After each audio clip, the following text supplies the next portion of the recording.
पायल शाम का खाना रसोई में बना रही थी और गुस्से में साथ में बड़बड़ा भी रही थी।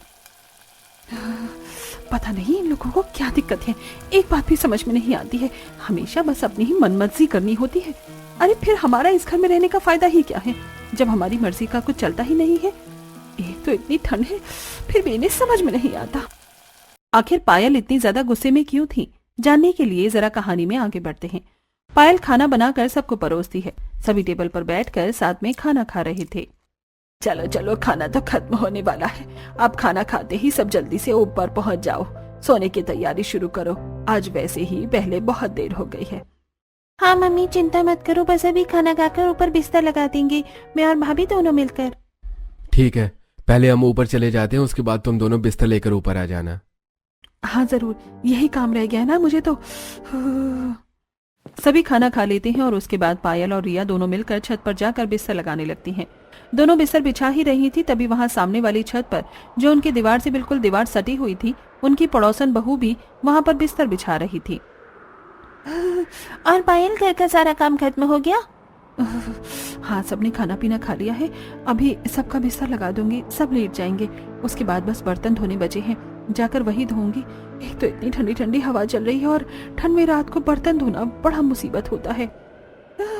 इसलिए सर्दी में मैं तो पहले ही काम खत्म कर लेती हूँ, उसके बाद काम करने का मन ही नहीं करता, वो भी ठंडे पानी से। तभी वहाँ पर पायल और नेहा के ससुराल वाले ऊपर आ जाते हैं। अरे शीला आ गई, आज तो तू भी जल्दी छत पर आ गई, लेकिन आज तो बहुत ही ठंडी हवा चल रही है, बड़ी ठंड है, मैं इसीलिए मोटी रजाई लेकर आई हूँ। हाँ सच में बहुत ठंडी हवा चल रही है, हमने भी मोटे कंबल और रजाई निकाल ली है, अब सर्दी बढ़ेगी और मैंने सोचा तेरे और सरला दोनों के साथ मिलकर आज गप्पे लड़ाऊंगी, इसलिए मैं छत पर जल्दी आई। आज मेरे पास तुम्हें बताने के लिए बहुत धमाकेदार खबर है। क्या कहा, सच में? बता फिर तो जल्दी। अरे रुक जा, एक बार सरला को भी छत पर आने दे, वो भी बस आती ही होगी, तब तक मैं अपनी बहू से गर्मा गर्म चाय मंगवा लेती हूँ, छत पर ठंडी ठंडी हवा में चाय पीने का मजा आएगा। दरअसल ये गांव जहाँ पर हर किसी को छत पर सोने की आदत थी, पूरा गांव ही छत पर सोता था। उन सभी को छत पर खुली हवा में सोना बहुत अच्छा लगता था। इस तरह सभी छत पर पहले जाकर थोड़ी बहुत देर बात करने की आदत थी और उसके बाद सभी एक दूसरे से बात करते हुए सो जाते थे। लेकिन वहीं दूसरी तरफ जब पायल नीचे बर्तन धोने आती है, तब वो गुस्से में बर्तन धो रही थी और वो पहले से ही गुस्से में थी। गुस्सा आना तो लाजमी है ना, बताओ भला ऐसी छत पर कौन सोता है। अरे मैं तो घर की बहू हूँ, कम से कम मुझे तो कमरे में अकेले सोने दो, ऊपर से इतनी सर्दी में छत पर सुला देते हैं।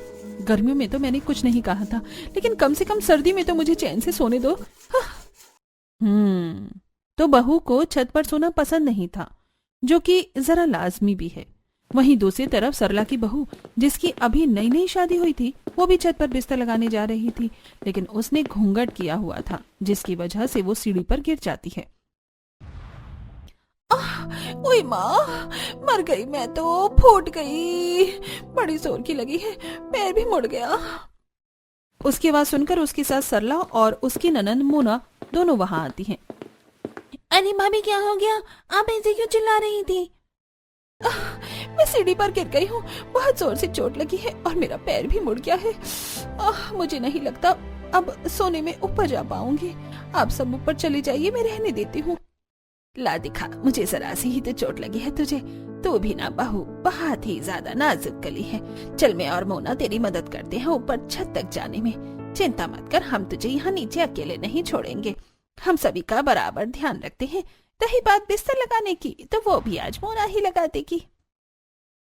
सरला और मोना दोनों रितु को पकड़कर छत पर ले जाते हैं। तब रितु मन ही मन सोचती है, चोट में भी मुझे नहीं छोड़ रही है, अरे कम से कम आज तो इसी बहाने मुझे नीचे सोने का मौका मिल जाता, लेकिन नहीं, एकदम सिद्धि ससुराल वाले हैं मेरे तो, सुलाना इन्हें मुझे छत पर ही है, ऊपर से यहाँ इतनी तेज हवा भी चल रही है, ठंड में तो मेरी कुल्फी ही जम जाएगी यहाँ पर छत पर। इस तरह रितु को भी जबरदस्ती छत पर ले जाया जाता है और हर कोई अड़ोसी पड़ोसी रात को छत पर खुले आसमान के नीचे बिस्तर लगाकर सोते हैं। यहाँ कुछ ऐसा ही था। इस तरह दिन गुजर रहे थे। वहीं पड़ोस में एक नई नवेली दुल्हन आई थी। तभी उसका गृह प्रवेश कर रहे थे और वहां पर सभी पड़ोसन थी। आजा बहू, गृह प्रवेश कर, अपने दाहिने पैर से कलश गिरा दे। पलक कलश गिरा कर गृह प्रवेश करती है। उसके बाद सभी कहते हैं, हाँ, स्वागत है हमारे खुले गांव के ससुराल में। एकदम खुली और ताजी हवा का एहसास होगा यहाँ। बिल्कुल सही कहा, यहाँ पर ऐसा खुला वातावरण कहीं नहीं मिलेगा बहू, जैसा हमारे गांव में मिलता है। हमारी बहुओं से पूछो, इसलिए तो खुश रहती हैं। नई नवेली दुल्हन पलक को तो कुछ समझ में ही नहीं आता, लेकिन वहीं खड़ी पुरानी बहुएं कहती हैं, हाँ बिल्कुल बिल्कुल, हम तो कुछ ज्यादा ही खुश हैं यहाँ पर। हर रोज खुली हवा में सोने का हमें इतना अच्छा अवसर जो मिलता है, जिसकी वजह से हमारी रात की नींद पूरी नहीं हो पाती है। अरे कुछ दिन पहले मुझे चोट लग गई, लेकिन फिर भी जबरदस्ती मुझे छत पर लेकर गई है सुलाने के लिए। हाँ, और कल पूरी रात मुझे नींद नहीं आई। एक तो इतनी ठंडी हवा चल रही थी, ऊपर से मेरा कंबल भी इतना पतला था। आज भी मुझे खांसी जुकाम हो रखा है, लेकिन नहीं, इन्हें तो सिर्फ अपनी मर्जी चलानी है। सच में क्या ही कह सकते हैं इन लोगों को।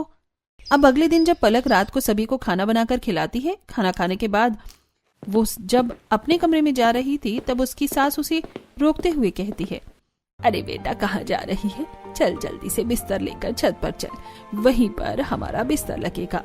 ये बात सुनकर पलक को बड़ी हैरानी होती है। क्या कहा? छत पर? लेकिन ऐसा क्यों? अरे हमारे यहाँ ऐसा ही होता है। हमारे यहाँ पूरा गांव छत पर ही सोता है। छत पर एकदम खुली और ताजी हवा जो चलती है, छत पर सोने का जो मजा है वो कहीं और नहीं। जल्दी कर, सब लोग छत पर आ गए होंगे। ये बात पलक को तो बड़ी अजीब लगती है, लेकिन वो कर भी क्या सकती थी। जैसा उसकी सास ने करने को कहा, उसने वैसा ही कर लिया। उनके पीछे पीछे छत पर चली जाती है और चारों तरफ नजरें घुमाकर देखती है कि लगभग पूरा गांव ही अपनी छतों पर बिस्तर बिछा रहा था और आधे लोग तो सो भी गए थे। तभी उनकी पड़ोसन सुनीता कहती है, अरे वाह, हमारी नई नवेली दुल्हन भी आ गई छत पर। कैसे नहीं आती? छत पर सोने का मजा ही जो अलग है। वही तो, छत पर खुले में सोना जितना मजा और कहीं हो भी सकता है भला। वहीं दूसरी तरफ सुनीता की बहू मन में सोचती है, ये लोग कुछ भी अपने मन में खुद ही सोच लेती हैं, हमें अच्छा लगेगा। लेकिन इन्हें कौन बताए, हमें जो छत पर सोना बिल्कुल भी पसंद नहीं है, लेकिन जबरदस्ती ऊपर उठाकर ले आते हैं। मैं तो पलक का सोच रही हूँ, बेचारी को शादी के दूसरे ही दिन छत पर जाकर सोना पड़ रहा है। पता नहीं मन में क्या क्या सोच रही होगी। सभी बिस्तर लगाकर सो जाते हैं, लेकिन पलक, जिसके लिए ये सब बिल्कुल नया था, उसे बिल्कुल भी नींद नहीं आती। वो आंखें खोलकर देखती है कि उसके पूरे ससुराल वाले आराम से खर्राटे मारकर सो रहे थे। वो बड़ी परेशान हो जाती है। यार, यहाँ छत पर कितनी तेज हवा चल रही है। मेरे ससुराल वाले नहीं, मुझे तो लगता है पूरे गांव वाले ही पागल हैं। भला ऐसी सर्दी में इतनी ठंडी हवा में छत पर कौन सोता है? सभी लोग कैसे खर्राटे मारकर सो रहे हैं? मुझे तो बिल्कुल नींद नहीं आ रही, मुझे तो बहुत ठंड लग रही है। इस तरह पूरी रात ठंडी हवा में पलक की कुल्फी जम जाती है। वो पूरी रात एक पल भी चैन से नहीं सो पाती और बस करवट बदलती रह जाती है। अगले दिन सुबह पलक सभी को चाय बनाकर देती है। ठंड में सुबह सुबह चाय का अलग ही मजा है। अच्छा बहू, एक बात बता, रात को तुझे मजा आया ना ऊपर सोने में? हे भगवान, ये कैसा सवाल हुआ? मजा तो आया ही होगा माँ। अब ठंड में यहाँ पर इतनी खुली और ताजी हवा में छत पर सोने का मौका मिलेगा तो हर किसी को अच्छा तो लगेगा ही। हे भगवान, मुझे तो मेरा पति भी बिल्कुल पागल ही लगता है। ठंड में छत पर कौन सोता है? इस तरह सभी गांव वाले हर रोज छत पर ही सोते थे, लेकिन बहुओं को बिल्कुल भी नींद नहीं आती थी। ना तो उन्हें बिल्कुल भी आदत थी छत पर सोने की, और ऊपर से उन्हें बहुत सी परेशानी भी होती थी। एक रात जब सभी आराम से सो रहे थे, तब पायल, अरे यार, छत पर तो इतने मोटे मोटे मच्छर हैं, लगता है एक ही दिन में ये मेरा सारा खून पी जाएंगे। अब क्या करूं? ऊपर से मुझे बहुत ज्यादा ठंड भी लग रही है। पायल को बिल्कुल भी नींद नहीं आ रही थी और वो आंख बंद करके दोबारा सोने की कोशिश करती है, लेकिन तभी उसकी ननंद रिया उसके ऊपर पैर रख देती है, जिसके बाद उसे गुस्सा आता है। लो जी, बस इसी चीज की कमी रह गई थी। मेरे ऊपर इतना भारी 10 किलो का पैर रख दिया है। सब इतना चिपक कर सोते हैं, बिल्कुल नींद नहीं आती है। पायल गुस्से में रिया का पैर उठाकर फेंक देती है और दोबारा सोने की कोशिश करती है, लेकिन इस बार रिया उसके ऊपर हाथ रख देती है। कौन सी मनहूस घड़ी में मैं आकर इस गांव के ससुराल में फंस गई हूँ। सिर्फ इस ससुराल में नहीं, इस गांव के किसी भी ससुराल में आना बेवकूफी है। इस बार पायल उसका हाथ हटाती है और उसके बाद वो उठकर टहलने के लिए छत के दूसरे कोने पर जाती है। तभी सामने उसे लंबे बालों वाली एक परछाई नजर आती है, जिसे देखकर वो डर जाती है और हल्का चिल्लाती ही है कि चुड़ैल। अरे शांत, चुप हो जा पायल, कोई चुड़ैल नहीं है, मैं हूँ सीमा। अच्छा तुमने तो मुझे डरा ही दिया। तुम अब तक सोई नहीं? अरे यार कहाँ, एक तो इतनी ठंडी हवा चल रही है, बड़ी ठंड लग रही है, ऊपर से इतने मोटे मोटे मच्छर काट रहे हैं, पूछो ही मत। सच में यार मेरा भी यही बुरा हाल है। एक तो मेरे ससुराल वाले इतना चिपक कर सोते हैं, मुझे जगह ही नहीं मिलती। ऊपर से इतनी ठंड में छत पर सोना पड़ रहा है जहाँ बिल्कुल भी नींद नहीं आती। सर्दी में तो इंसान को ज्यादा सोना चाहिए और हमें तो ढंग से रात को भी सोने को नहीं मिल रहा। सच में यार कहाँ फंस गए हम। इस तरह दिन गुजर रहे थे और उन्हें जबरदस्ती छत पर सोना पड़ रहा था। कुछ दिन बाद गली के कोने पर सभी पड़ोसनी इकट्ठा होती हैं। सभी साथ मिलकर बाजार में सब्जी लेने जा रही थी। क्या हाल है तुम सबका? क्या ही हाल हो सकता है, बद से बदतर हो रहा है। पूरी पूरी रात नींद नहीं आती, बस करवट बदलते रह जाते हैं। इतनी ठंड में ऊपर से जुकाम भी हो गया है। सच में इतनी ठंड में ढंग से सोने को भी नहीं मिलता है। देखो तो जरा हमारी हालत को, जीते जागते ज़ॉम्बी लग रहे हैं। सच में मेरी तो कुछ ही दिनों में हालत खराब हो गई है। आप सब तो फिर भी बहुत पहले से यहाँ पर रह रहे हैं, इतना समय कैसे झेला? सच में बस झेलना पड़ रहा है, लेकिन अब मैं बहुत परेशान हो गई हूँ। बस बहुत हो गया। आज मैं अपने ससुराल वालों से इस बारे में बात जरूर करके रहूंगी। हाँ बिल्कुल सही, हमें एक बार अपने ससुराल वालों से इस बारे में बात कर लेनी चाहिए। हालांकि वो हर बार मना करते हैं, लेकिन हमारी हालत तो देखो, तबीयत भी कितनी खराब हो रही है, ऊपर से ठंडी हवा में सोने में। इस तरह गांव की सभी बहुएं अपने ससुराल वालों से बात करने की ठानती हैं। सभी जब सब्जी लेकर घर आती हैं पायल के घर। आज मैं छत पर नहीं सोऊंगी मम्मी जी, मेरा गला बहुत ज्यादा खराब है और तबीयत भी ठीक नहीं है। अरे कोई बात नहीं, छत पर सोने से सब ठीक हो जाएगा। लेकिन छत पर सोने से सब ठीक कैसे होगा? बिल्कुल होगा, जब तुम ठंडी और ताजी हवा में सोओगी तो सब ठीक हो ही जाएगा। बल्कि उसमें तो तबीयत और ज्यादा खराब हो जाएगी। मुझे छत पर नहीं सोना है, मैं नीचे यहाँ अपने कमरे में अकेले से सो जाऊंगी। ऐसे कैसे सो जाओगी?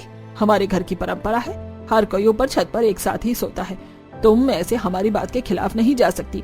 चुपचाप जल्दी से शाम का खाना और काम खत्म करो और बिस्तर लेकर ऊपर चली जाओ।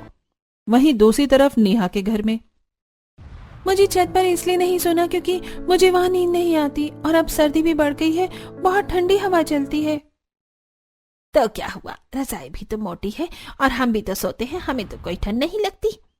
लेकिन माँ जी क्या छत पर सोना इतना ही जरूरी है? अब सर्दी है, बिल की भी कोई चिंता नहीं। अब तो मैं कम से कम आराम से अपने कमरे में नीचे सो सकती हूँ। नहीं, तुम्हें पता है हमारे गांव में ऐसा ही होता है। पूरा परिवार एक साथ मिलजुल कर रहता है और सभी काम एक साथ करता है। हम खाना भी एक साथ बैठकर खाते हैं और सोएंगे भी एक साथ ही। आगे से इस बारे में कोई बात ना हो। इस तरह हर किसी को वही बात सुनने को मिलती है। अरे भला सोने एक साथ क्यों जरूरी है? अलग अलग भी तो सो सकते हैं, लेकिन नहीं, इन्हें तो सोना भी एक साथ ही है। अगले दिन शाम को, आजकल छत पर सोने में कितना मजा आ रहा है ना, कितनी ठंडी मस्त हवा चलती है। सच में मजा आ जाता है, लेकिन कल मेरी बहू ऊपर छत पर सोने से मना कर रही थी। अरे मेरी बहू भी मना कर रही थी, मैंने तो डांट दिया। हाँ मैंने भी वही डांट दिया। बताओ, उन्हें तो कुछ पता ही नहीं है कि छत पर सोना कितना अच्छा होता है। हाँ मेरी नई नवेली बहू भी कल मना कर रही थी, लेकिन मैंने उसे भी समझाया कि ऊपर खुली और ताजी हवा में सोना कितना अच्छा होता है। एक तरफ बहुओं का अलग मत था और दूसरी तरफ सास का अलग, लेकिन अंतिम फैसला तो सास का ही चलना था। जब सीधे तरीके से बात करने पर काम नहीं चला, तब सभी बहुएं फैसला करती हैं। कहते हैं जब घी सीधी उंगली से ना निकले तो उंगली टेढ़ी करनी पड़ती है। तो दीदी चम्मच से घी निकाल लो। अरे पलक, ये कहावत है। बात यह है कि हम आखिर क्या ऐसा कर सकते हैं जिससे हमारे ससुराल वाले छत पर सोना छोड़ दें? क्यों ना हम अपनी ससुराल वालों को डराने की कोशिश करें। हम रात को फोन में नकली चुड़ैल की आवाज लगा देते हैं, तो उन्हें लगेगा कि गांव में कोई भूत का साया है, जिसके बाद सभी छत पर जाकर सोना छोड़ देंगे। आइडिया तो अच्छा लग रहा है। बस उसी रात वो सब अपना प्लान शुरू कर देती हैं। सभी छत पर बिस्तर लगा ही रही थी, तब पायल, ऋतु, नेहा, सीमा और पलक एक दूसरे से इशारे में बात कर रही थी और सभी के सोने पर सही समय का इंतजार कर रही थी। जब सभी सो जाते हैं तो वो अपने अपने फोन में चुड़ैल की नकली आवाज लगा देती हैं और थोड़ी देर बाद, अरे मेरे ससुराल वाले उठ क्यों नहीं रहे हैं? ये तो आराम से घोड़े बेच कर सो रहे हैं। वहीं दूसरी तरफ, मैं तो ठंड में जम जाऊंगी। इतनी देर से ठंड में इंतजार कर रही हूँ कि कोई तो डर कर चिल्लाएगा, लेकिन यहाँ सभी आराम से खर्राटे मारकर सो रहे हैं। धत तेरे की, मेरा ये प्लान तो फेल हो गया। प्लान फेल होने के बाद लगता है हमें हर रोज छत पर ही सोना पड़ेगा। इस प्लान से तो कोई भी नहीं उठा। डरना तो दूर की बात है, अब सो ही जाती हूँ। वैसे भी इतने दिनों से ठीक से सोई तक नहीं हूँ। पलक रजाई में मुंह ढककर सो जाती है। अगले दिन पांचों मिलती हैं। कल का प्लान तो बिल्कुल फेल हो गया।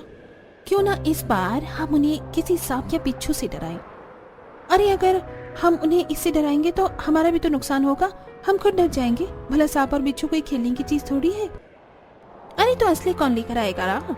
नकली लाएंगे। हम में से कोई एक ही ये काम करेगा ताकि सभी भी डर जाएं और हमारा भांडा भी ना फूटे, क्योंकि नकली की बात तो जल्दी ही फैल जाएगी। अगले प्लान को अंजाम दिया जाता है। जब सभी सो रहे थे तब सबसे पहले पायल अपने ससुराल वालों के ऊपर सांप डालती है। जैसे ही रमेश को एहसास होता है कि उसके ऊपर कुछ है तो वो उसे हटाने की कोशिश करता है। तब उसके हाथों से छूकर एहसास उसे होता है कि ये कोई अजीब सी चीज है। वो जैसे ही उठकर उसे पकड़ता है तो अंधेरे में उसे एहसास होता है कि उसने सांप पकड़ा है। जिसके बाद वो तेजी से चिल्लाता है, अरे बचाओ बचाओ, सांप आ गया, सांप आ गया। उसकी आवाज सुनकर सभी उठ जाते हैं और तभी रमेश बड़ी जोर से सांप को दूर फेंकता है और वो उनके बगल वाली छत पर सीधा महेश के ऊपर जाकर गिरता है, जो सो रहा था। महेश को भी किसी के होने का एहसास होता है और जैसे ही वो देखता है तो वो भी चिल्लाकर उसे दूर फेंक देता है। इसी तरह सभी उठ जाते हैं। और क्या हुआ जी, क्या देखा आपने? अरे मेरे ऊपर सांप आया था, मैंने उसे अभी फेंका है। क्या कहा पापा जी? सांप आ गया? देखा, यहाँ खुले में सोना बिल्कुल भी सेफ नहीं है, बहुत खतरनाक हो सकता है। वहीं बगल वाली छत से महेश भी डरते हुए कहता है, अरे मेरे ऊपर भी सांप आ गया था, मैंने अभी दूर फेंका है। ये तो बहुत खतरनाक बात है, अचानक से यहाँ सांप कैसे आ गया? देखो वो कोने में पड़ा है, हमें लाइट जलाकर देखना चाहिए, उसे भगाना चाहिए, नहीं तो खतरनाक हो सकता है। वो सब लाइट जलाकर देखते हैं तो उन्हें पता चलता है कि वो तो नकली सांप था। इसके बाद उन सबको गुस्सा आ जाता है। ऐसा मजाक करते हुए किसी को शर्म नहीं आती? किसने किया है हमारे साथ ऐसा भद्दा मजाक? अरे सच में ये तो बहुत गलत बात है, किसी को ऐसा नहीं करना चाहिए। बताओ कितनी ज्यादा गलत बात है। अगर हमें पता चल गया ना ऐसा मजाक किसने किया है तो हम उसे छोड़ेंगे नहीं। सोते हुए भी कोई किसी को डराना अच्छी बात है क्या? उन पांचों को जब एहसास होता है कि उनका भांडा फूट गया है तब सभी नर्वस होती हुई कहती हैं, सच में आंटी जी, हम बिल्कुल सही कह रही हैं। जिसने भी ऐसा मजाक किया है बहुत गलत किया है। हाँ बिल्कुल सही किया। भला ऐसे सब करना भी शोभा देता है क्या? वही तो बहुत गलत बात थी। ये तो शुक्र है कि असली सांप नहीं था, लेकिन अगर असली सांप छत पर आ जाता तो कितना गलत हो जाता। हमें ऐसे बाहर खुले में नहीं सोना चाहिए, थोड़ा सावधानी रखनी चाहिए। हाँ चलो, शुक्र था कि यह असली सांप नहीं था और असली सांप आएगा भी नहीं। चिंता मत करो, हम इतने सालों से छत पर सो रहे हैं, आज तक ऐसा कुछ भी नहीं हुआ। बस किसी मूर्ख इंसान ने नकली सांप फेंक कर भद्दा मजाक किया है। यहाँ असली सांप वगैरह कुछ भी नहीं आने वाला, सब आराम से सो जाओ। इस तरह सभी अगल बगल में छत पर एक दूसरे को समझाकर और बात करते हुए वापस से सो जाते हैं। फिर से पायल भीड़ में सोते हुए सोचती है, अब इतनी ठंड में छत पर ही सोना होगा। हे भगवान, मेरा तो दूसरा प्लान भी फेल हो गया। मुझे तो लगता है बुढ़ापे तक मुझे छत पर ही सोना होगा। तभी रिया अपना पर पायल पैर रख देती है। हाँ बस इसकी और कमी बाकी थी। इस तरह उन सभी ने अब हार मान ली और उनके ससुराल वाले यानी पूरा ही गांव छत पर सोना नहीं छोड़ सकता था। लेकिन वहीं दूसरी तरफ हर किसी की अब तबीयत कुछ ज्यादा ही खराब हो रही थी। अरे मुझे तो इतनी ज्यादा खांसी हो रही है, समझ नहीं आ रहा क्या हो रहा है। अरे मुझे खुद खांसी जुकाम हो रहा है, पता नहीं क्या है। गांव में लगभग सभी को एहसास हो रहा है। आप मेरी बात मानिए चाहे मत मानिए, लेकिन ये सब ऊपर छत पर सोने की वजह से ही हो रहा है। इतनी ठंडी हवा में हम छत पर सोएंगे तो तबीयत खराब होगी ही। नहीं, हम हर साल सर्दी में छत पर ही सोते थे, लेकिन पहले तो कभी ऐसा नहीं हुआ। हवा की वजह से ऐसा नहीं हो रहा है और थोड़ा बहुत तो हर सर्दी में होता ही है। इसकी वजह से हम खुली ताजी हवा में सोना कैसे छोड़ सकते हैं। वहीं दूसरी तरफ सीमा के घर में सबकी हालत खराब थी। अरे मुझे तो बुखार भी हो गया है, पता नहीं कैसा सर्दी का मौसम आता है, हर बार बीमार करके जाता है। मैं कह रही हूँ सब ऊपर छत पर ठंडी हवा में सोने से हो रहा है। ऐसा नहीं है, हम इतने समय से छत पर सो रहे हैं और मैं भी तो छत पर सोता हूँ, लेकिन मैं तो बिल्कुल ठीक हूँ, मुझे कुछ नहीं हुआ। सीमा की सास की तबीयत तो खराब ही थी, लेकिन उसके बच्चे की भी तबीयत खराब हो रही थी। फिर भी कोई समझने को तैयार नहीं था। बेटा ये बुखार की दवाई पी लो वरना तबीयत ज्यादा खराब हो जाएगी। नहीं मम्मी, दवाई बहुत ज्यादा कड़वी है, मुझे पसंद नहीं है। मैं जानती हूँ बेटा, दवाई कड़वी है, लेकिन तुम्हें दवाई तो पीनी ही होगी, वरना तुम ठीक कैसे होगे। अच्छा चलो दवाई पी लो, फिर मैं तुम्हें बहुत टेस्टी चीज खिलाऊंगी। जैसे तैसे करके बच्चे को समझाकर सीमा दवाई पिलाती है। सबकी तबीयत खराब थी, लेकिन फिर भी कोई भी छत पर सोना नहीं छोड़ रहा था। कुछ